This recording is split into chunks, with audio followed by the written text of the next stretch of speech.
So this video is for project turn-in number 3, which covers the final 11 learning objectives that I have left. The first one covers 8A and 7A, which is heat exchangers and internal force convection. So you're given these properties and you want to assume turbulent flow and that the Dittus-Bohler applies to solve for the Nusselt number, which then you can use to find the individual heat transfer coefficients. And you need to find both heat transfer coefficients to then solve for the overall heat transfer coefficient of U, which is started to be 2400 watts per meter squared Kelvin.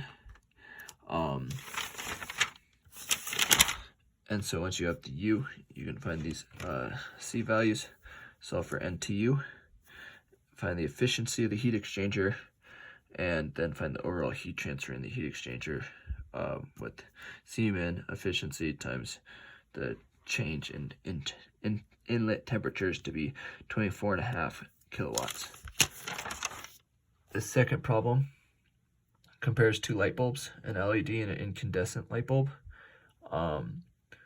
which covers radiation and convection heat transfer as well as natural convection. And so you're given these properties to first find the Rayleigh number, which you can use to find the Nusselt number, which you then use to find the heat transfer coefficients, respectively. They both have the same area, the LED and the incandescent light bulbs, and so you're comparing the heat transfer. And so I set this up in an Excel spreadsheet, this one here, and so I have all the values above, and then use solver to solve for this, the bottom Q to equal this top Q, which is simply the wattage, which is the same for the two light bulbs, and the efficiency.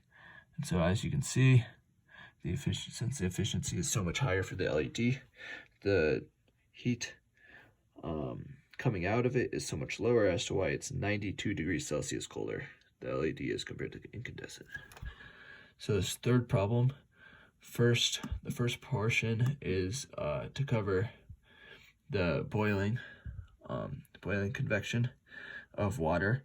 And so given the saturation data and the temperature of the water, you can then find Q nucleate and use Q nucleate times the surface area of the pot to find the overall heat transfer of the boiling water to be 6.4 kilowatts. The second portion, then you've cooked the hot dogs in the boiling water, and you use that heat transfer information to cover learning objectives for external force convection, cylindrical coordinates, and two-dimensional heat transfer, because you're blowing on the hot dogs to cool them down, and you find heat transfer coefficient of 3256. Assume it's a short cylinder, and then to find the final temperature of the hot dog, you do the theta of the wall times the theta of the cylinder, and you want to find the temperature at the very top middle to be 42.6 degrees Celsius. So blowing on your hot dog does cool it down a good amount. My fifth problem is just a membrane system, and I decided to do one similar to how we've been learning in separations, where you have two membranes in parallel. You assume steady conditions, membranes operate in series, and that the pressure is atmospheric. You do CO2 balances and overall mass balances in order to solve the outlet temperature of the first membrane to be the feed for the second membrane, and you can find the percent recovery of the carbon dioxide in this membrane series to be 74.7%, which is fairly high, much higher than just the first membrane. The final problem, just to cover the last learning objective that I had, was transient mass transfer.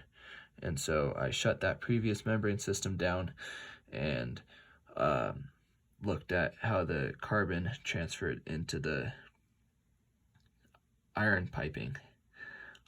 And so over a day at very high temperature, a low carbon concentration transferred into the iron piping of the system to form 2.11% carbon by mass, 4.4 millimeters into the piping. And that's my overall project, which again is summarized in the Excel spreadsheet attached.